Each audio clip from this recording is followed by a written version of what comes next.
Polysécure, épisode spécial, je suis accompagné de Andréane et Olivier. Salut. Bonjour. Olivier se fait son gêner, mais ça ne tardera pas pour renverser. Aujourd'hui, on va parler d'un sujet qui m'intéresse moi. Là, je suis peut-être un peu égoïste dans mon approche. Au niveau de la recherche en cyber. Puis, je vais vous approcher, vous deux, justement, parce que vous faites ça de façon à temps plein. C'est votre job, essentiellement. Et il y a beaucoup cette espèce d'état-là dans la cyber en particulier, mais aussi dans d'autres domaines, que d'arriver à faire de la recherche, c'est comme la médaille d'honneur, c'est comme le achievement total. Tu as réussi ta vie parce que tu as fait de la recherche. La réalité est tout autre.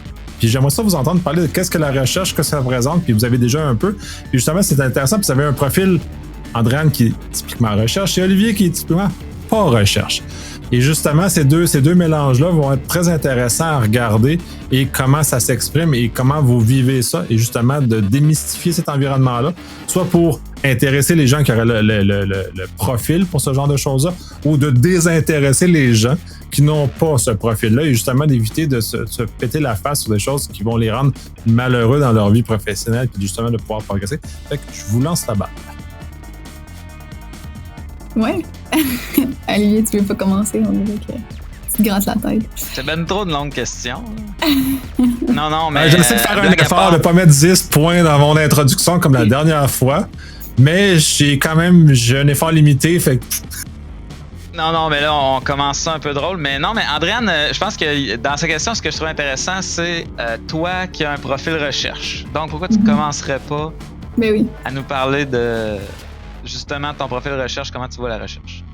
Ouais, ben, tu sais, on avait déjà mentionné dans un autre podcast, mais là, je redonne l'information ici. Tu sais, mon parcours, il est académique, là, fait que je suis chercheur, là, c'est ce que je suis. Je suis affiliée à l'université, là, donc... Donc, j'ai fait un doctorat en recherche en criminologie. Donc, c'est beaucoup d'études, beaucoup d'années de ma vie que j'ai consacrées à focusser sur un sujet, tu sais, en particulier. Donc, ça, c'est probablement le premier élément de réponse que tu mentionnes. C'est le focus, hein. C'est ça qui est comme important, là. Il y avait 1000 choses qui m'intéressaient. Mais il a fallu que j'apprenne à me contenir puis à aller dans une direction. Tu sais, j'avais tout le temps 2-3 projets de recherche en parallèle parce que moi, j'ai besoin d'être stimulée de toutes sortes de façons sur différents sujets parce que je voulais apprendre aussi beaucoup en même temps. Mais l'important, c'est qu'il y ait un projet de recherche qui arrive au bout, qui donne le résultat que tu veux, que tu répondes finalement à ta question de recherche, puis peu importe, là, ça peut, comme mon doctorat a duré 5 ans, donc ça a pris 5 ans, parce que c'est long répondre à une question de recherche de manière rigoureuse et scientifique. Donc, effectivement, c'est pas donné à tout le monde, puis c'est pour ça qu'il faut pas le voir comme étant la finalité, tu sais, comme la progression et la finalité en recherche, c'est pas ça, c'est une job en parallèle avec toutes les autres qui sont aussi importantes. De mon côté, c'est un peu l'inverse, c'est-à-dire je ne suis qu'un bachelier en ingénierie et j'ai voulu travailler tout de suite. Alors, tu sais, je dis, les gens qui me connaissent bien savent que j'aimerais ça finir en enseignement. J'aime beaucoup partager des connaissances, j'aimerais ça enseigner. Mais les pires professeurs à l'université en ingénierie, c'est ceux qui ont que fait de l'académique. Donc, pour moi, il n'était pas question que je continue une maîtrise puis un doctorat. Donc, je suis allé travailler. Puis, en travaillant, c'est vraiment de fil en aiguille, en sautant d'une job à l'autre pour différentes raisons. Par exemple, je veux pas avoir de pagette, donc je ne veux plus être un third line en support réseau chez Bell. Là, je deviens développeur, un peu en sécurité. Après ça, on m'offre la chance de faire du malware research chez i7. Puis ensuite, on me dit, tu vas fonder le programme de recherche chez GoSecure. Fait que tout ça s'est fait très organiquement, très naturellement. Mais le côté vraiment où j'ai commencé à considérer que je faisais de la recherche, c'est vraiment à partir du moment où j'étais chez i7. Puis là, tu sais, ce qu'il faut dire de la recherche, la version la sauce GoSecure de la recherche, tu sais, il y a beaucoup d'endroits que c'est comme ça, mais il y en a que c'est pas comme ça. C'est important de faire la nuance entre les deux. Mais nous, on est dans le fond un outil de marketing. Tu sais, on va pas se leurrer, là. C'est triste à dire, puis il y a bien du monde qui vont avoir des frissons de dégoût en entendant ça. Mais c'est ça le mandat. c'est fais quelque chose de super hard cyber, cool, mais parle-en le plus possible dans des conférences, dans des blogs, puis c'est là-dessus que tu es mesuré. C'est ça ton output, c'est ça ton utilité. Fait que souvent, le reste de la compagnie, les vrais gens qui défendent les vrais systèmes, qui défendent les clients, qui protègent les actifs informatiques, informationnels des compagnies, ils nous jugent parce qu'on a des outils de marketing. Là, tu sais. Ben, il y en a qui nous aiment, mais il y en a qui nous jugent. C'est un petit peu réducteur, là, ton truc. Pardon? C'est un petit peu réducteur parce que tu prends juste une perspective en considération, puis c'est la perspective business, genre d'une compagnie. Effectivement, pour une compagnie, on est des objets marketing. Mais pour moi, qui viens du milieu académique, je fais juste ma job de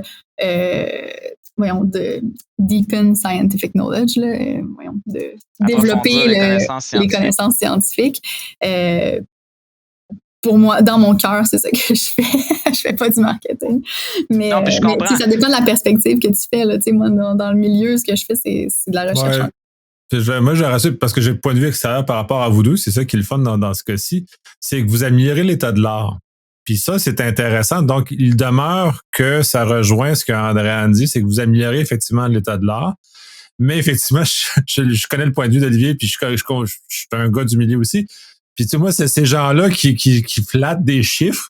Ben, puis c'est pas mon univers. Puis c'est pour ça que j'aime ça vous parler aux deux, parce qu'en plus, cette dualité-là qui permet justement de faire sortir. Puis c'est important, cette tension-là, en deux points de vue ou en deux approches, amène toujours du mieux. C'est un peu ce que je déplore de l'académique pur, n'amène pas ce genre de choses-là. Mais quand tu l'amènes dans un contexte, fait que là, le fait que vous êtes marketé, oui, effectivement, vous êtes GoSecure est une compagnie à profit, jusqu'à preuve du contraire. Donc, dès lors, il faut que cette recherche-là soit rentable. Puis, c'est le mal nécessaire. Mais l'autre point aussi, c'est que, tu sais, il y en a pas une tonne de compagnies qui ont un département de recherche là, qui fait que de la recherche. Fait qu'ils pourraient aussi ne pas faire ça. Tu sais, je veux dire, ils nous payent là, toujours bien, là, comme ils investissent quand même dans la recherche, c'est ça que je veux dire. Fait que même s'ils s'en servent pour du marketing, ça, oui, c'est un point. Mais je pense que, tu sais, on doit leur donner que ils ont ça, ils contribuent au développement des connaissances scientifiques en faisant ça, contrairement à d'autres compagnies qui vont pas nécessairement investir là-dedans. Fait que, j'allais dire c'est un mal pour un bien, mais je sais pas vraiment il est où le mal, en fait. Fait que ça va être du bien pour du bien pour du bien. C'est win-win-win. Non, mais quand c'est mal, c'est que c'est pas utile. Quand c'est que des... Puis ou quand c'est bâclé. Tu sais, quand la conclusion de la recherche, c'est l'Internet est épeurant, acheter notre produit, tu sais, c'est... mais il n'y a pas de bons chercheurs qui vont conclure ça. Ben, OK. Il y a OK. Définir qu'est-ce qu'un bon chercheur. Non, mais le chercheur average, je vais dire, le feu est pris sur Internet, puis c'est l'équipe de marketing après, dans le blog, qui va rajouter en italique acheter notre produit. Puis ça, on en voit plein, là. Tu sais, là, on va pas nommer de nom parce qu'on n'a pas bu, mais, mais on en voit, puis on est comme, tu sais, hey, sérieux, c'est pas cool, là. Oui, puis c'est un peu pour ça que je vous amène à en parler, parce que c'est une des éléments que je déplore, parce que là, c'est complètement l'opposé. Ça ne sert que la business. Ça ne sert pas l'état de l'art. Et vous arrivez vraiment à la bonne place. Vous savez l'état de l'art et évidemment la business parce qu'ils vous payent, là.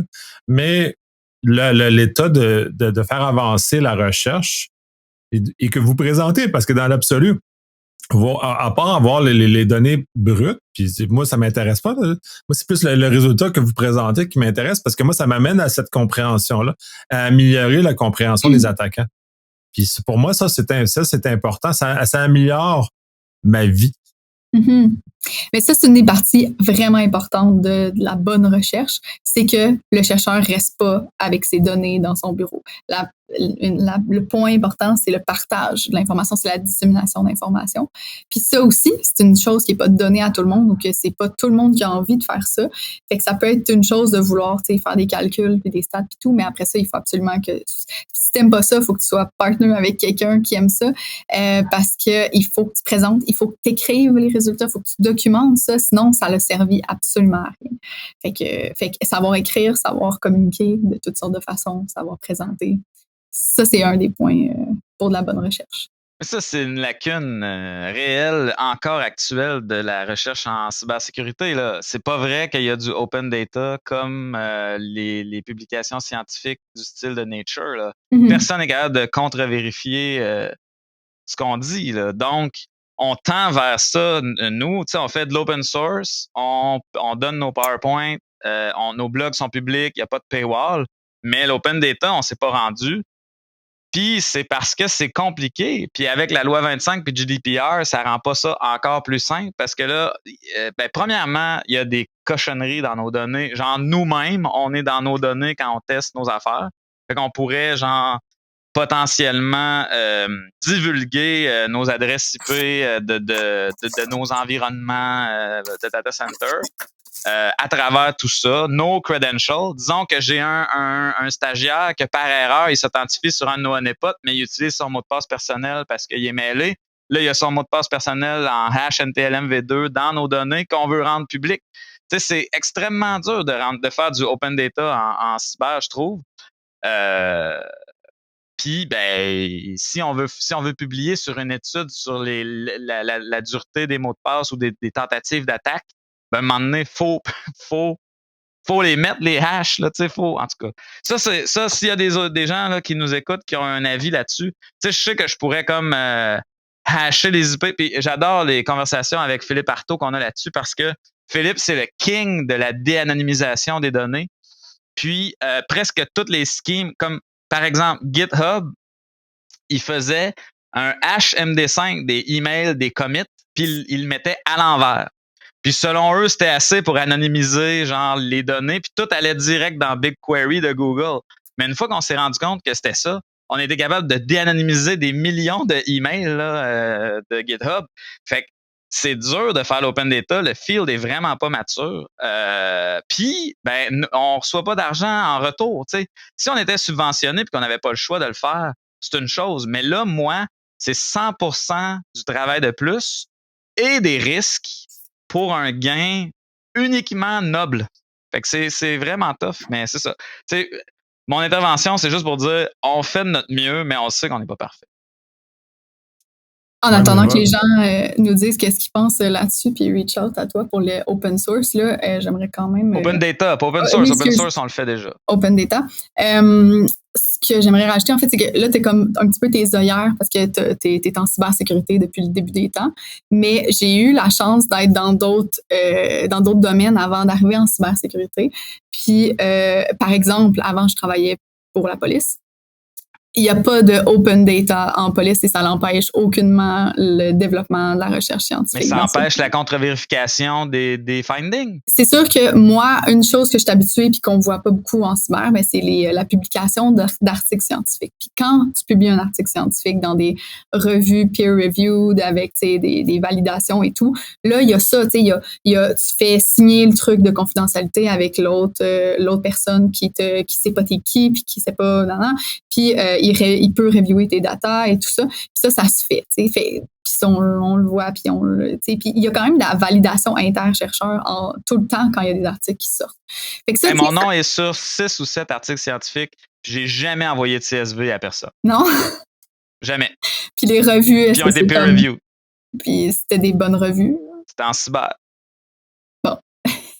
Là, j'ai pas encore assez d'expérience en publication en cyber pour vérifier. Qu'est-ce qu'une bonne revue et qu'est-ce qu'un bon chercheur? Là, on revient à ça. C'est quoi vos définitions? Parce que, tu sais, on se retourne à la base. Andréane, tu l'as pas répondu. Qu'est-ce qu'un bon chercheur? Ouais. Fait que moi, je donne ça de même, OK? J'ai pas de... C'est comme mon opinion de chercheur, mais... fait que ça va être... Je vais tout nommer toutes mes qualités, là, parce que je suis un bon chercheur.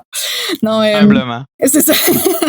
Non, mais je pense qu'un bon chercheur, premièrement, va considérer l'éthique. Je vais genre te pitcher, puis après ça, on peut peut-être y aller plus creux pour ceux qui t'intéressent. Là. Mais premièrement, ça va être un chercheur qui considère l'éthique autour de sa recherche. Après ça, il va avoir la méthodologie, et là, on peut définir méthodologie versus méthode, mais moi, je parle de méthodologie. Je vois la face à Olivier qui est comme, je suis prête à te obstiner. Ensuite de ça, les longues heures à auditer les données, à vérifier et revérifier les données. Puis, l'autre point que j'ajouterais, mais que j'ai déjà parlé, que j'ai déjà mentionné tantôt, c'est le partage des informations, parce que sinon, ça donne rien. Fait que quand tu as ces 4 éléments-là, pour moi, ça, c'est de la bonne recherche. Donc, éthique, méthodologie, adaptée, vérification des données, puis partage des connaissances. Considérant que Olivier avait un goût d'intervenir, je vais lui laisser son élan. Sur la méthodologie. Ah non, ça c'est de la boîte, là, c'est plate. Là. C'est des détails de définition du dictionnaire. Non, mais non, mais moi j'en reviendrais à. Je pense que ce que tu n'as pas mis dans ta liste, c'est la persévérance. Je pense que c'est ça le défi numéro 1 du chercheur, c'est de ne pas lâcher, de ne pas abandonner dans l'adversité. Puis c'est.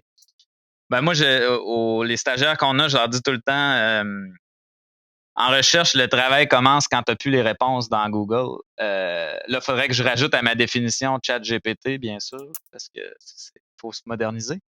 Mais pour moi, c'est vraiment ça. Puis c'est là, souvent, la différence entre un bon stagiaire et un mauvais stagiaire ou un bon employé, un mauvais employé, c'est l'abandon face au manque de solutions préfaites. T'sais.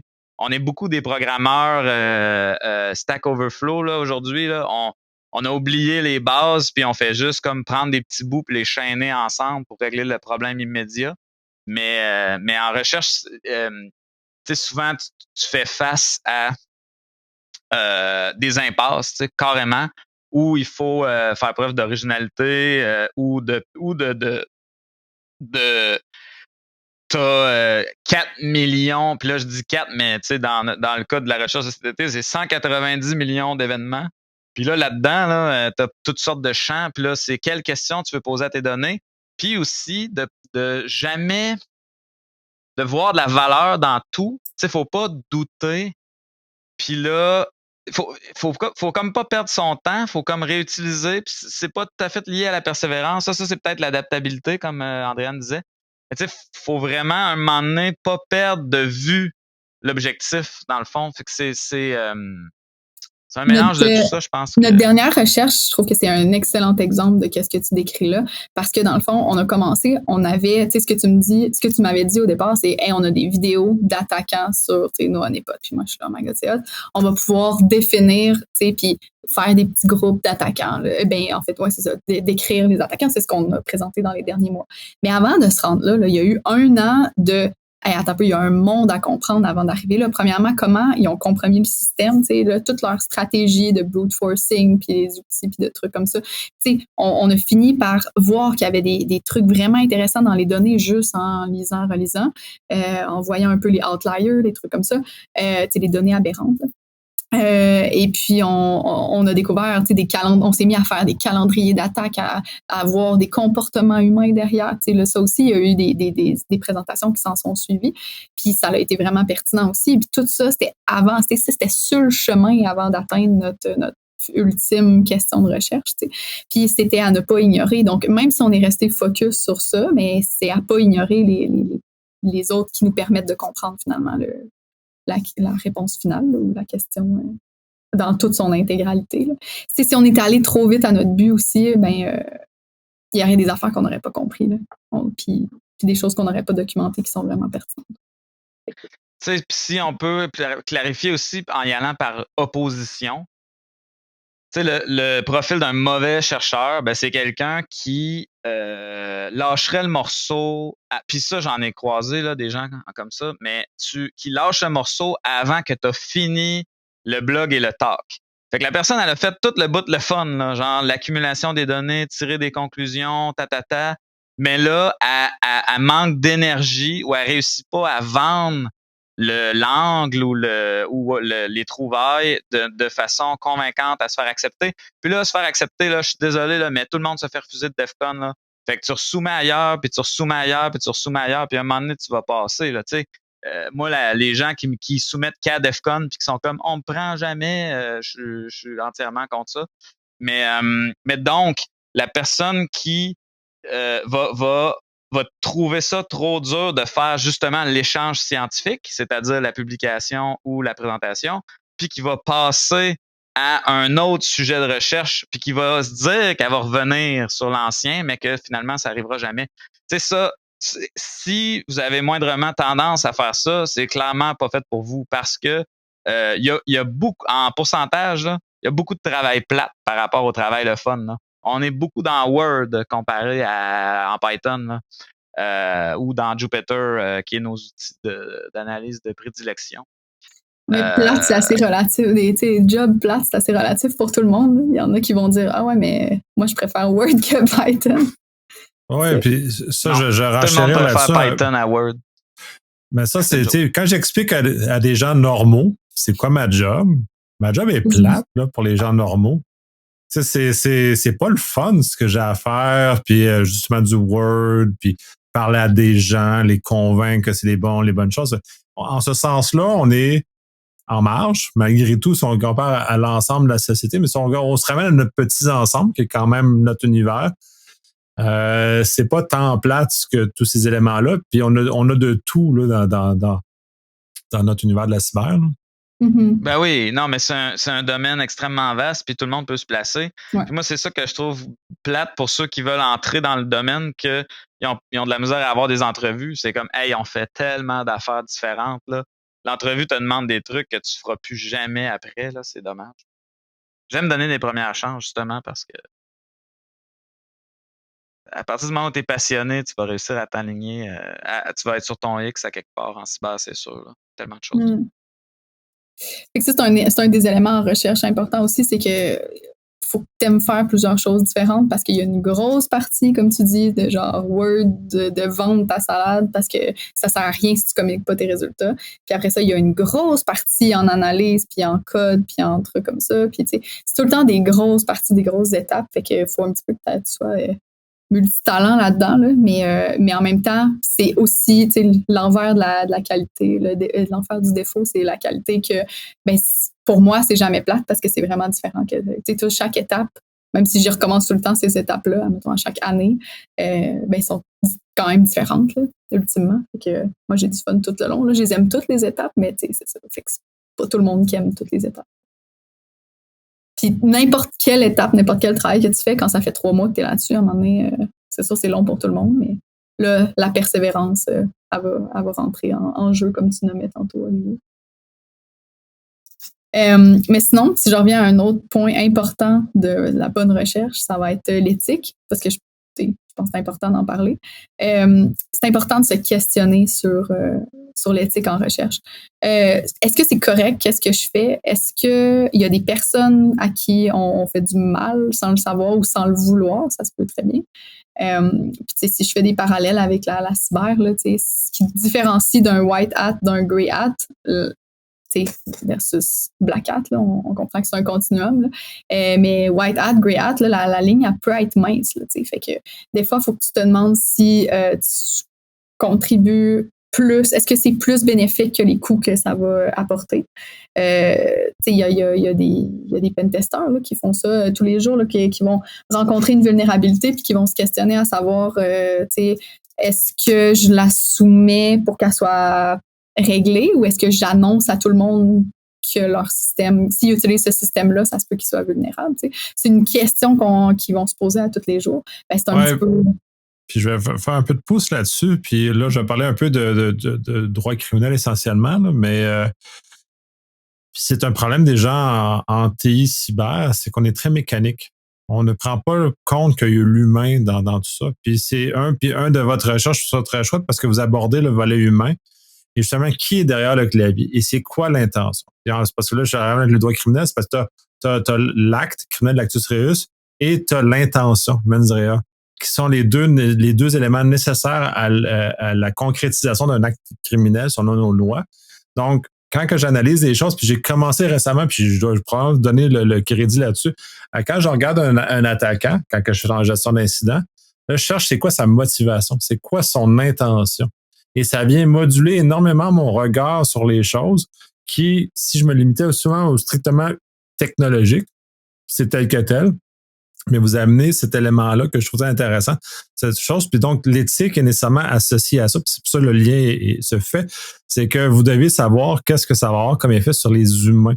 Qu'est-ce qui va sur l'état de votre recherche et où vous allez avec ces éléments-là. Parce que on n'est pas dans un état neutre. On est comme en quantique. Tu le regardes, ça change l'état du quantique, juste le regarder.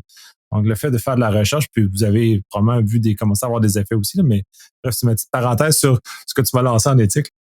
Ouais.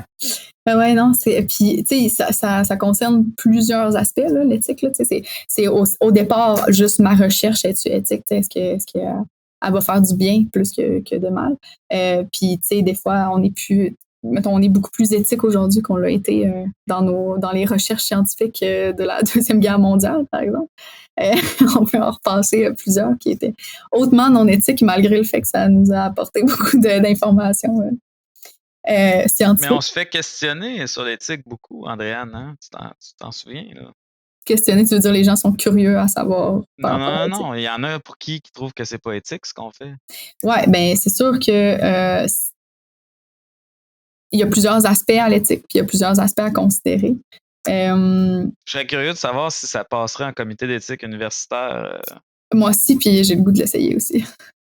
Ben ouais. Mais tu sais, je veux dire, je communique beaucoup avec des professeurs de l'université, puis on parle toujours de comme l'éthique autour de ça. Ça m'arrive vraiment souvent d'avoir ce genre de conversation-là. Et tu sais, pour la plupart des professeurs que je côtoie, nos recherches sont éthiques. Mais c'est quoi le questionnement éthique, là, justement? Là, tu fais juste nous tenter un peu avec nous dire, ouais, on a été critiqués, mais quels sont les arguments qui sont émis pour dire que ce n'est pas éthique? Ouais, Olivier, t'as-tu des exemples que ben tu oui, mentionner? concrètement. On donne accès à des systèmes entiers sur le cloud, haute connectivité, à des adversaires. Puis on take down uniquement quand on a des abuse complaints. OK, mais on a un système qui permet de déploguer à tout moment le truc là, qui va déconnecter l'attaquant immédiatement. T'sais. Si on n'avait pas ce système-là puis qu'on avait de la misère à les kicker out, je comprends que ça serait très problématique. Mais là, pour moi, il y a une balance coût-bénéfice quand même assez claire. Ouais, mais on attend qu'il y ait une plainte. On pourrait s'améliorer sur ce côté-là. Mais ce que je veux dire, c'est que c'est en place puis que dès qu'il y a quelque chose qui ne marche pas, on tire la plug. Après ça, il y a aussi, moi, c'est pas comme la première chose éthique que je vois puis que j'ai entendu, mettons, l'aspect qui pourrait être critiqué, c'est que, on filme ce que les attaquants font pour la plupart des gens, pour monsieur, madame, tout le monde, on s'en fout, c'est des méchants. Mais, techniquement, on filme des gens. On les filme pas, eux à leur caméra. Là, on active la webcam, ça serait malade. On a dit que ça sonnait de même, là, mais je veux dire, on filme l'écran. Qu'est-ce qui se passe sur l'écran? Ça se ferait-tu? Ouais, c'est... Non, là, on va pas se poser cette question. Mais c'est ça, tu sais. Mais en contrebalancier, en balancier avec ça, en contrepartie, on a ce message-là d'alerte quand il rentre dans le système qui est écrit « Vous avez absolument pas le droit d'être là, puis vous êtes monitoré aux plus grandes capacités du monitoring. » On a mis un Message of the Day banner, là, classique dans Windows. J'ai oublié le nom dans Windows.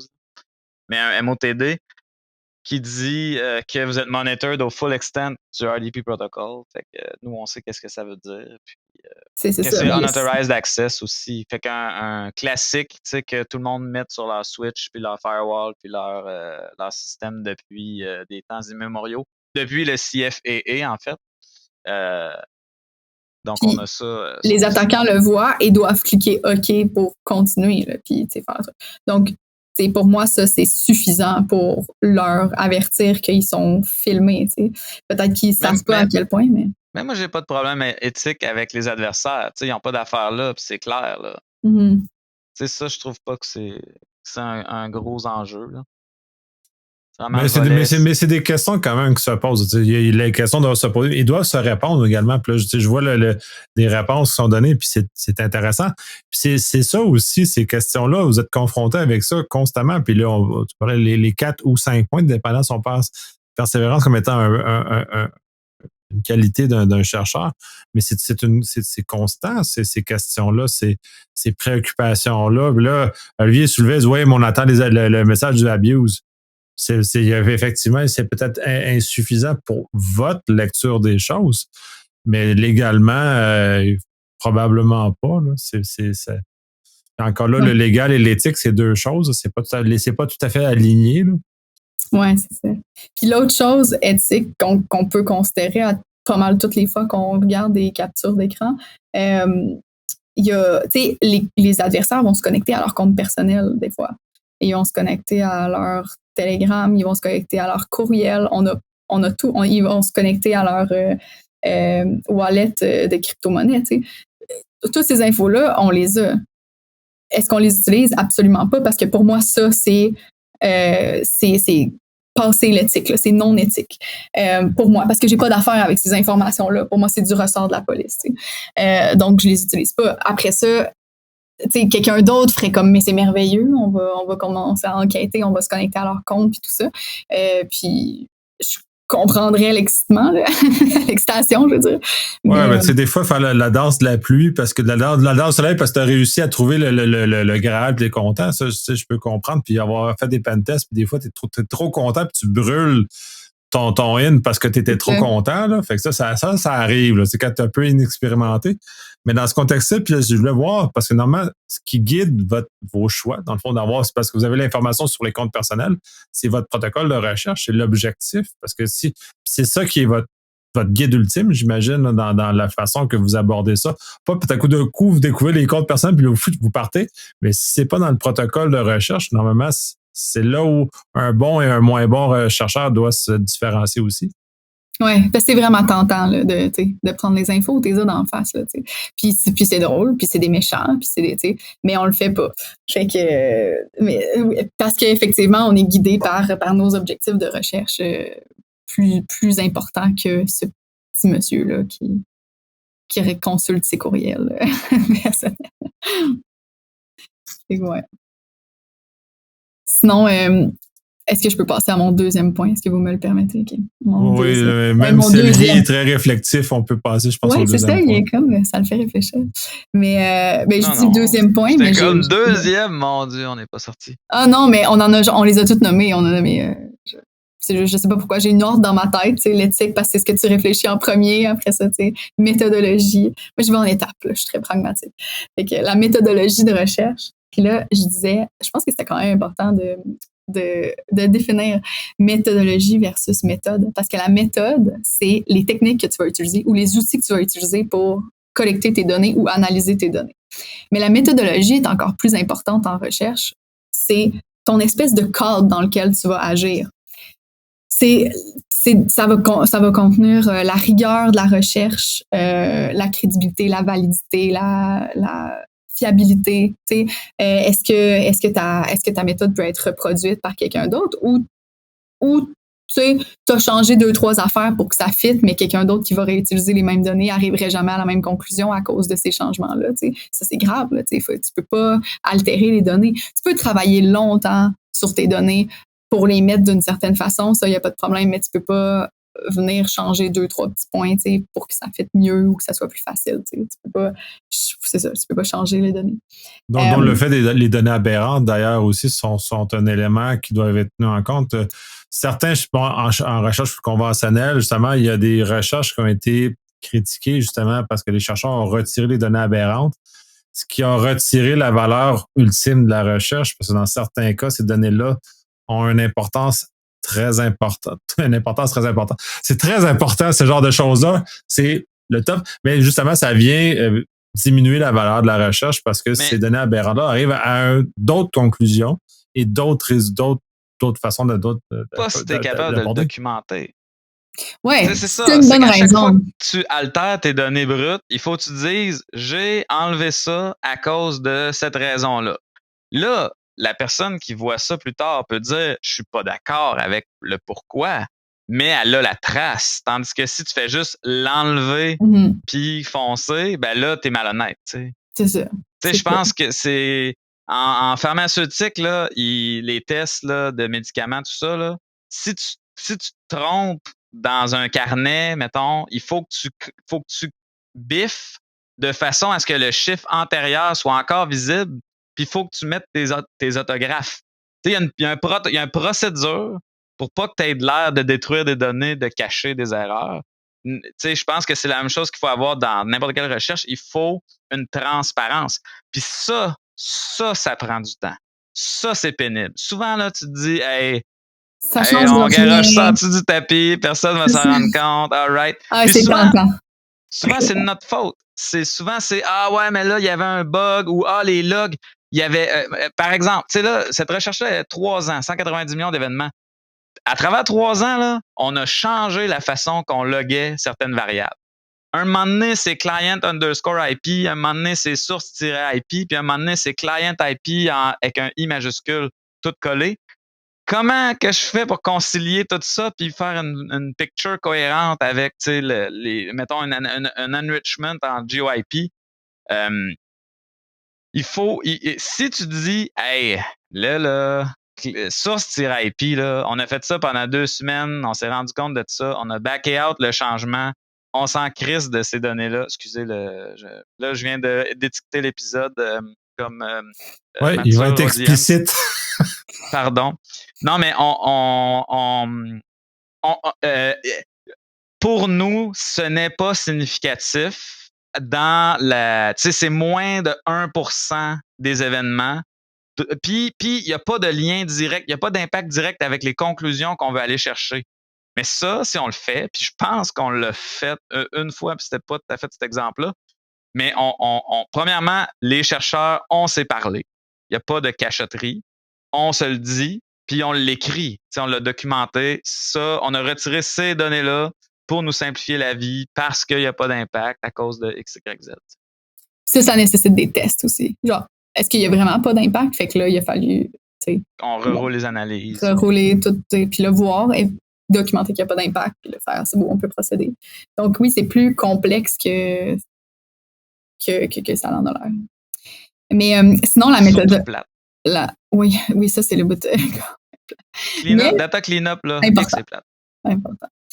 Il y a une chose que j'ai remarqué en cybersécurité, mais tu sais, c'est vraiment pas le seul domaine affligé par ça. Mais ça m'arrive quand même souvent d'assister à des conférences sur des résultats de recherche que, à la fin, ma conclusion, c'est ils n'ont pas utilisé la bonne méthode pour répondre à leurs questions de recherche. T'sais. Puis ça, là, ça fait partie de la méthodologie. T'sais, ça fait partie des questions que tu es censé t'être posées bien avant d'être rendu sur la scène en train de communiquer les résultats. Ça, je trouve que c'est important de... Est-ce que tu peux donner un exemple? On veut un exemple. On veut des noms. Ouais. Ben, pas des noms, mais au moins un exemple. Je ne vais pas mettre quelqu'un sur la place publique, mais même moi-même, probablement que ça m'est arrivé d'arriver avec une mauvaise approche. Puis quand j'arrive à communiquer, ben effectivement, j'ai peut-être vicié ce que ma mini-recherche, parce que je fais pas des grosses recherches. Ouais, ben je peux donner un exemple genre vraiment comme grossier, là, juste pour comprendre l'idée. Là. Mais tu sais, là, mettons les deux grandes branches en recherche, ça va être le qualitatif puis le quantitatif. Est-ce que c'est juste des stats que tu fais ou c'est vraiment la compréhension de genre l'humain ou de l'expérience humaine ou de peu importe. C'est pas obligé d'être humain, là, ça peut être le système, là, comment il fonctionne et tout. Mais il va y avoir ces deux approches-là. Et tu peux aussi adopter l'approche mixte. OK, il n'y a pas de problème avec ça. Mais les deux grandes bases, c'est quali et quanti. Puis, fait un exemple de question de recherche, mettons, quanti, ça serait combien il y a de gens qui utilisent un antivirus, des antivirus en général. Okay, mettons. Combien de gens? Fait que combien de gens, ça veut dire qu'il faut que tu calcules, puis que tu additionnes les gens, puis on comprend là, comment il faut faire le calcul. Mais si ta question, c'est plus comment les gens ils se sentent dans leur expérience d'utilisation d'antivirus, est-ce qu'ils se sentent plus protégés? Est-ce que là, je dis n'importe quoi, là, j'avais pas d'exemple, fait que je vous fiche ça. Mais ça, c'est une approche qualitative, puis tu pourras pas le calculer en faisant 1 + 1 + 1. Là, il va falloir que tu ailles poser des questions aux bonnes personnes, là, puis poser des questions à des gens qui ont des antivirus, pas des gens qui en ont pas ou qui en vendent. C'est comme... il y a plein de c'est vraiment important de faire la différence, d'avoir la bonne approche à ta question. Ou sinon, tu n'as pas la bonne question, peut-être. Ça dépend de comme. Il faut que tu ailles chercher tes données en fonction de ta question. Ou si tu as des données, pose les bonnes questions qui fit avec. Moi, ce que j'avais vu, mais là, je suis vraiment dans un autre registre, c'est le biais de confirmation qu'on voit souvent en cyber. C'est qu'on a une idée, puis on fait tout ce qui est dans notre possible pour la confirmer. Ouais. Puis ça, je le vois très souvent, puis c'est très dangereux en termes de recherche, si on veut, ou en termes d'analyse, parce que on regarde pas le vrai, on fait de l'aveuglement volontaire essentiellement. Là. Ouais. L'objectivité, c'est une des parties qui va rentrer aussi dans la méthodologie. Là. Il y a une grosse partie de la méthode là, qui est aussi de OK, qu'est-ce qui a été fait sur ce sujet-là avant que moi j'arrive avec mes idées et tout ça. Puis tu essaies de voir les deux côtés aussi, là, ceux qui ont réfuté ça, puis ceux qui sont allés en fonction de cette réponse-là. Fait que tu vois les deux côtés. Tu regardes la qualité des recherches aussi qui a été faite, puis c'est comment est-ce qu'ils ont fait pour avoir ces infos-là. Parce que des fois, c'est ça un peu le problème, c'est que tu n'avais peut-être pas la bonne approche, donc ça n'a pas répondu tout à fait à ces questions-là. Fait que de faire là, l'espèce de recension des écrits par rapport à ça avant que toi tu commences, c'est vraiment important. Ça fait partie de la rigueur de la recherche puis de la méthodologie autour de ta recherche. Fait que oui. Puis là, ça t'aide aussi à un petit peu rester plus objectif là, parce que tu te montres critique des deux côtés. Là. Qu'est-ce qu'eux ils ont fait de bien, qu'est-ce qui peut être amélioré et tout. Fait que tu peux te poser les mêmes questions pour ta recherche à toi aussi. C'est important. Puis il faut être conscient de ses limites parce que toutes les recherches ont des limites. Ils peuvent pas répondre à de toutes les perspectives, de tout. Tu sais, tout le temps, tu travailles avec des échantillons. C'est rare que tu travailles avec des populations complètes. Tu as comme un échantillon de 3 mois d'attaque. Ouais, mais peut-être que c'était différent les 3 mois qui ont suivi. Tu sais, mais ça, il faut que tu sois conscient de ça, puis tu le documentes, puis tu le dises, puis tu en parles des limites de ta recherche. Ça sont importantes. C'est des billets, ça. Tu sais. Fait que. Tes honeypots sont dans le cloud, tu te fais attaquer juste par du monde qui attaque le cloud. Exact, c'est ça. Plein de nuances comme ça. Oui, exact. Fait que là, si tu lis une recherche qui n'a pas les mêmes conclusions que toi, c'est important d'aller voir, eux, ils étaient-tu dans le cloud? Eux, ils étaient-tu NLA? Eux, ils étaient-tu, tu sais? Il y a plein d'affaires à Souvent, quand on est bien fâché par rapport à des publications qui n'ont pas les mêmes résultats que nous, c'est ça. C'est dans les nuances que ça se joue, là, tu sais. C'est ça. Exact. Fait que là, on peut dire, on a fait mieux que ça, on a fait mieux, mettons, que eux pour cet aspect-là. Mais tu sais, chaque recherche va avoir répondu quand même à une partie de la question. Ouais, c'est ça, c'est une dose d'humilité parce que, vous êtes critiqué et vous critiquez et vous vous améliorez. Fait que tous ces éléments-là sont quand même très importants. Là. L'humilité, ça peut pas être juste comme une star puis être incritiquable parce que c'est pas ça de la recherche. Non. Non. En fait, c'est ça. Tu sais, mes années là, à l'université, c'était que ça. Là, c'était, tu présentes ton projet, puis l'objectif de la rencontre, c'est genre d'amener tout ce qui ne marche pas avec ta recherche, ou tout ce qui t'as pas considéré. Puis à un moment donné, après chaque examen doctoral, t'en as 3 en tout. Là. Après chacun, là, tu files pas gros dans tes culottes, là, tu retournes chez toi, puis là, tu regardes toutes les rushs que tu as reçues, puis tu dis, celle-là, elle m'appartient pas. Là, ça, c'est dans dans tes œillères à toi. Là, ça m'appartient pas. Celle-là, oui, je vais la prendre, je vais améliorer ça. T'sais. Fait que c'est beaucoup d'humilité en recherche, c'est clair, c'est quotidien. Puis, oui, je laisse continuer, c'est bon. Puis l'autre point important que j'ai nommé tantôt, puis juste pour finir mon in-deep du sujet, ou des points que je voulais dire, c'est la partie vérification des données, là, qui est vraiment longue. Puis là, j'allais dire plate, mais la vérité, c'est que moi, je trouve ça quand même fun. Mais genre, je sais qu'il y a beaucoup de gens qui vont trouver ça plate.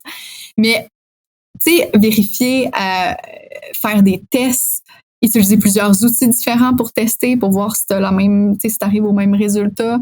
C'est vraiment du gossage, là. Ça peut durer longtemps, là. J'ai fait ça pour notre recherche, peut-être 5-6 mois, là, que juste de gosser dans. Tu sais, c'est ça qui nous a permis de découvrir plein d'affaires pour les calendriers d'attaque aussi, mais il y a eu du gossage, tu sais, d'observer c'était quoi les limites, ils vont un petit peu commencer à rentrer ici, là, parce que tu vois comme que t'es pas capable de calculer ou tu sais. Fait que tu le prends en considération. Mais c'est tout le temps, tu sais, une étape à la fois, tu inspectes les données, tu réinspectes les données. Tu sais, faut finalement auditer nous-mêmes nos données parce que c'est sûr qu'on n'a pas un deuxième groupe de chercheurs qui vient checker. Mais sinon, c'est ça, faut vérifier et revérifier. Puis si tu trouves pas de limite à à ta base de données, c'est que ta recherche est probablement pas mature ou ton approche est peut-être pas assez mature pour de la recherche scientifique. Là. Ça, c'est sûr qu'il y en a. Mais ça veut dire quoi, ça, des limites? C'est-à-dire, là, tu as dit que tu n'es pas capable d'avoir un niveau de précision, tu n'es pas capable d'avoir ça. Oui, ça peut être un niveau de précision, ça peut être. Je suis pas capable de répondre à la question. J'ai comme pas d'exemple qui me vient en tête, mais mettons, je suis capable de répondre à cette question-là, mais pas à celle-là avec les données que j'ai. Puis ça revient à tantôt mes billets ou mes limites. On va en trouver une de notre recherche. C'est quoi une des limites? Non, mais mettons l'hypothèse. Tous les attaquants opportunistes qui scannent Internet pour avoir du RDP sont pas sophistiqués. Ouais. On n'est pas capable de confirmer cette hypothèse-là. Parce qu'on les a pas tous vus. Ben, non, mais peut-être qu'on en a une grande partie, mais la sophistication, c'est pas 1 ou 0, c'est un axe. Puis, tu sais, là, quand on voit du monde living off the land, on dit, oh, ils sont sophistiqués, mais en même temps, OK, mais rendu de l'autre bord, ça reste qu'ils font du brute force scanning. Ouais. Là, moi, j'ai envie de les changer de bucket. Ouais, c'est ça. Tu sais, Ouais. La sophistication, là, c'est bon juste exemple, n'importe quoi. Là. C'est le monde qui veulent juste dire ça tout le temps pour tout le monde. Puis en même temps, s'il y a des gens du Five Eyes qui écoutent, ben je sais que vous envoyez des gens sophistiqués. Là. Ça donne du funding. Oui, ben, ça fait du funding. Mais même encore là, on revient à la définition de qu'est-ce que sophistiqué. Puis ça, ça me rappelle le podcast du CK. C'est quoi la définition? Ça veut dire quoi? Si on s'entend pas sur la définition, on peut dire tout et n'importe quoi sur sophistication sans qu'on puisse conclure que tout le monde a raison ou tout le monde a tort. Ouais. Puis on va nulle part. Si surtout pour de la recherche, si tout le monde a raison, tout le monde a tort, on s'en va nulle part. C'est pas utile. Là. Ouais, ben des fois c'est plus facile d'y aller à l'envers là. C'est quoi qui est pas sophistiqué, puis ça je te dis c'est assez clair quand tu vois sur ton écran. Puis tu sais avec l'exemple que tu donnais avant qu'on commence à enregistrer là, tu sais la personne elle rentre dans le système puis elle fait plein de bruit. Qu'est-ce que tu fais là? Tu sais ça c'est pas de la sophistication là. T'es mêlé là. Tu sais t'es pas en train de faire une bonne job de hacker. Fait que c'est. Sauf si c'est de l'attribution pour un tiers, tu sais. Ouais, on sait jamais c'est quoi. Ou qui veut tester le système, puis lui, il veut juste trouver des systèmes qui répondent pas. Oui, ben, c'est ça, puis c'est là, puis là, j'ai quand même un peu parlé de votre future recherche. C'est là où vous allez glisser sur pas juste sur l'accès initial, mais ce qui suit. Et pour moi, c'est intéressant parce que en tant que répondeur aux incidents, traduction libre, je le vois pas, je suis pas capable de conclure. Je vais tirer une conclusion d'intention, mais celle-ci, elle est remplie de mes billets puis de mes affaires. Fait que dans le cas là, que je mentionnais avant qu'on commence à enregistrer, ben moi j'ai trouvé Coco, il a fait beaucoup d'efforts pour son accès initial, puis il a vraiment fait beaucoup d'efforts. Puis il arrive quand il l'a eu, il a pissé dessus. Je vais là, mais pourquoi t'as gâché? Pourquoi t'as gâché? T'as investi ou ça lui a coûté parce que soit il l'a sous-traité ou s'il l'a fait lui-même. T'as investi des heures. Ça n'a pas pris 5 minutes, ça a pris des heures l'exécution de l'accès initial. Puis en l'espace de 15 minutes, tu l'as brûlé. Fait que là, j'ai comme. Pour moi, ça compute pas, mais c'est basé sur mes billets, c'est basé sur. Puis il n'y a pas de recherche, il n'y a rien là-dessus. C'est là où j'ai hâte de voir quand on va avoir des échantillons plus intéressants. En tout cas, bref. Ce qui va suivre. Là. On va répondre à ta question l'année prochaine, 2024. Merci. Oui, mais c'est ça. En tout cas, pour revenir à ce que tu disais justement sur vérifier ces éléments-là, justement, ces genres de conclusions, on parle de sophistication, ben oui, il faut trouver des paramètres pour définir ces hypothèses-là que vous émettez. Puis de toute façon, on n'en a pas parlé, mais c'est constamment mettre des hypothèses que vous faites, là, puis des vérifier. Mm-hmm. ou des détruire parce que celles-ci sont invalides parce que c'est une fausse intuition, une mauvaise intuition. Ouais, ou on n'a pas le temps de les tester, malheureusement. Puis être fâché après du code Python. Ouais. C'est l'autre volet de la recherche. Il faut investir beaucoup de temps à être fâché. Ouais, ben clairement, ça a l'air de le karma Olivier, là, parce qu'il répète souvent qu'il est fâché, là, fait que j'ai l'impression que tu as un peu de malheur à exprimer à travers ça. Tu te fâches contre Python régulièrement? Non, mais tu sais, à un moment donné, tu te dis, je sais ce que je veux faire, j'aimerais ça juste fermer les yeux puis que l'ordinateur exécute ma vision, tu sais. Malheureusement, l'interface entre moi puis ça, c'est du code, puis je trouve ça de plus en plus, je trouve qu'en vieillissant, la programmation de plus en plus difficile. Les paradigmes Async.io, j'ai pas grandi là-dedans, puis je maintiens un gros code base Async.io, puis ouais, je trouve ça bien dur, bien dur. Là aujourd'hui, cette semaine, la dernière semaine, là, notre environnement d'analyse, c'est un Jupyter Hub. Puis là, ils ont fait un major release, puis ils ont tout pété le backward compatibility, tu sais, d'une affaire qui marchait depuis 3 ans avec un minimum d'entretien. Puis là, c'est comme, mais pourquoi, là, genre, tu sais, là, moi, ça va me prendre des heures à remonter tout ça. Puis... Fait que, bref, je maintiens on est full stack, hein? On n'a pas d'administrateur système dédié. Là. Fait que je maintiens tout notre PyRDP, le cloud orchestration et les message queues et l'analyse dans l'environnement d'analyse élastique Kibana, Jupyter Hub. Fait que c'est ça. Souvent, je suis juste en réaction à des bugs, puis je fais des longs soupirs, puis je règle les bugs. Mais je suis pas fâché. Je retire ce que j'ai dit. Je suis pas fâché. Je suis enthousiaste. Des nouveaux bugs. Ouais, ça crée une certaine zone de frustration là, pour le comprendre. Puis, sans faire du Async.io, j'ai fait du support série il y a quelques années. Puis j'ai juste eu le goût de m'ouvrir les veines après avoir travaillé avec ça. Là. Bref, mon petit malheur de développeur. Là. Bon, retournons à la recherche à travers, on a parlé de Python et des affaires. Là, t'étais on est parti partout. Là. La dernière fois, j'ai pas réussi à faire mieux que la dernière fois, là, peut-être en moins longtemps. Est-ce qu'il y avait des éléments qu'on n'a pas couverts que sur les 4 points que tu avais mentionnés, parce qu'on a quand même été de travers un peu à travers tout ceci, là, juste pour être sûr qu'on n'a pas échappé. Là. Ouais, ben non, moi je pense que j'ai tout. On est allé en détail dans chacun, là, en l'éthique, en vérification, en méthodologie, vérification des données, puis partage des connaissances. On a tout abordé ces sujets-là, puis c'était pour moi les 4 points importants. Puis à travers ça, ben, on en a rajouté une couple, mais l'essentiel est là. Olivier, toi? Non, à part crier après les nuages. Non, mais la question, il y a une affaire que je veux dire pour aider les gens à s'auto-diagnostiquer, suis-je chercheur ou non.